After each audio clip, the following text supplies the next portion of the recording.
welcome to this edition of the Alabama Historical Association's podcast program. I'm your host, Marty Olaf, and I talk with people who conduct interesting research and do interesting things concerning Alabama history. You can find out more about the Alabama Historical Association, a membership organization devoted to Alabama history, by pointing your browser at our website, www.alabamahistory.net. Our guest today is Charles Roberts, who has written New Deal Community Building in the South, the Subsistence Homesteads around Birmingham, Alabama, that appeared in the Alabama Review in April 2013. Dr. Roberts' article is one of the co-winners of the Milo HowardAward for the best article in Alabama Review in the previous 2 years. This award was made in April of 2014. Charles, thank you for joining us today. Thank you for having me on. Would you tell us about this award-winning article? I would be glad to. I'm Charles Roberts. I'm currently an instructor of history at the University of West Alabama. And my Alabama Review article is about a group of subsistence homesteads that the New Deal created around Birmingham and Jasper, Alabama, with the intention of addressing problems of the Great Depression. This is part of a larger project that became my dissertation at the University of Alabama.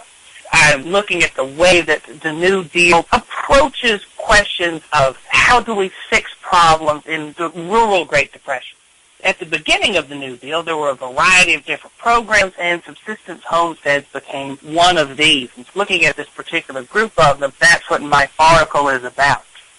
Alabama had a number of subsistence homesteads, mostly because of the influence of Senator John Bankhead, who's from Jasper. He was responsible for several of the programs that addressed rural poverty. He was one of the creators of a program that tried to turn deserving farm tenants into farm owners with the help of the federal government. And he was the man behind what eventually became the Division of Subsistence Homesteads inside the Department of the Interior. The Birmingham homesteads and the homesteads in general, they're interesting to me, and they tell us a lot about what the New Deal was trying to do and some of the problems that it ran into in the South and in rural America in general, trying to address this gigantic issue of the Great Depression. At the beginning, nobody really knew how they were going to solve this. The planners simply didn't know what they were trying to do, and the subsistence homesteads is a great example of that. At first, Bankhead wanted to create this gigantic corporation that would move surplus industrial workers to rural communities. The idea is, well, who can be in need out on the farm? You know, they can grow all the food they need. They're out there in healthy living. And planners like John Bankhead and Franklin Roosevelt didn't understand that things were just as bad in the rural South. So Bankhead plans this gigantic program. He wants $400 million, big reconstruction corporation, and it doesn't work. Hostile senators shoot it down, and eventually Bankhead just sneaks the program into existence. He puts it in the National Industrial Recovery Act, which is disconnected from anything to do with farming, but it was an easy way to get a $25 million subsistence homestead program into place. The problem with this is that it means that no one really knows what subsistence homesteads are supposed to look like. In Birmingham specifically, some sponsors think that they're creating new cities that are going to be a new way of living. Other sponsors and planners expect this to be just a temporary thing, where residents are going to be living in basically shacks while the economy recovers. No one ever really decides between these two different ideas. No one ever really understands what the program is going to look like. So you have this uncertainty about what the program is going to look like. You have this very tricky legal underpinning, and it sets the subsistence homesteads up for a lot of problems. Critics feel like this is big government, wasting money telling people how to live their lives. The very sneaky way that subsistence homesteads are created upsets a lot of people. For example, in Bankhead Homestead near Jasper, Alabama, the law does not allow the government to build a school, but it does allow the government to build a community center. So they build a community center where everyone goes to school. And it has an auditorium that gets used for some civic duties, but mostly it's just the community center that is the public school building. This creates all sorts of problems. The early New Deal is all over the place. Some people in the federal government think that land use reform is going to be the solution to the problems of the Great Depression. There are credit programs, there are resettlement programs, and so you have this scattershot approach that ends up draining away support and funds for any particular program. The subsistence homestead, even though it's fairly popular with the people who live there, it comes under political opposition. It costs more than people expect it to. It never really works out for subsistence farming.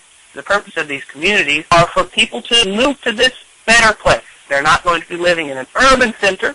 They're not going to be living in a rural area that's far away from the jobs. They're going to be living in between. And that just doesn't work out. People can't afford to live as far away from the jobs as these communities end up. And most of the homesteads very early on become kind of lower middle class housing projects, not bringing in the kind of subsistence farmers that the planners expect. The big part of the reason for this is that farming is hard. Being an industrial laborer is hard, and the kind of people who are industrial workers, they don't want to come home and farm. Farming is not a hobby to them. It's not something enjoyable. It's just more work. So the people who can afford to avoid farming do that as much as they can. The homesteads don't work as purely farming operations, and they don't work as places for industrial workers to have intensive gardening. All of that said, the Birmingham homesteads are popular with the residents. There is a tremendous need among unemployed workers and the rural poor for some kind of government help. People who move to these communities after a period of unrest when it's going through all of this uncertainty and changes in administration, everyone that sticks around finds their life improved. They have better housing, better diets, access to networks and support that just didn't exist for them before. One interesting thing about this is the resettlement program is a black eye for certain aspects of the New Deal. But residents are happy the federal government finally doing something for them, helping them get back on their feet. So what is the denouement of these settlements? Most don't work out in the sense that they turn into functioning subsistence homesteads. People don't move there and work in industry part-time and farm part-time, and that cover their economic needs. Most of these communities turn into housing projects. People employed at TCI in Birmingham and places like that move into them. Eventually, the federal government gives up on the solving rural problems approach that they had, partly because it's unpopular, partly because World War II appeared to be solving the problems for them. Hiring is going up and people are getting new jobs, or they're going into the military and they're leaving the farms. So the subsistence homesteads in Birmingham go through a series of administrative changes. Initially, they're in the Department of the Interior back in the early New Deal. They moved to the Resettlement Administration and the Farm Security Administration. And then during World War II, the federal government loses interest in trying to encourage any kind of farming. So they take over themselves. There are homestead organizations in each of these communities that become the local government for them. Eventually, all the communities are sold to their homestead association, often leaving the government tens of thousands of dollars of debt for each community.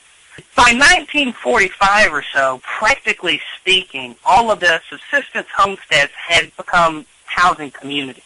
There was no interest on the part of the federal government to oversee these for the purpose of anything except trying to sell them to the residential associations as fast as possible. Some of these communities, like Palmerdale, today maintain a considerable pride in the communities and what they created.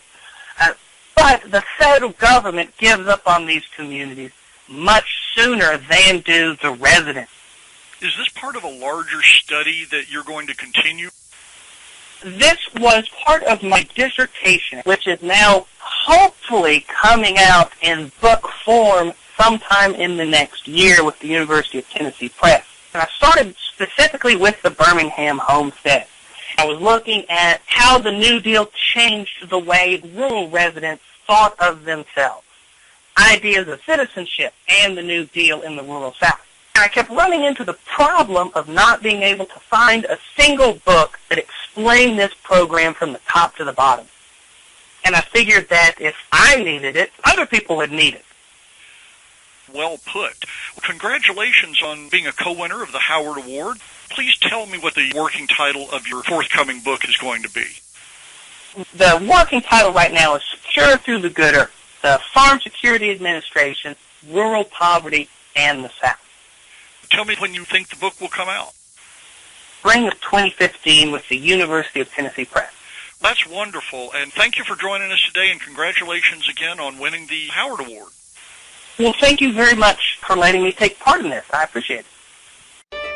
Thank you for joining us today. This has been another edition of the Alabama Historical Association podcast program. Our music is the traditional tune Whistle By, performed at City Stages in 1996 by James Bryan and Carl Jones.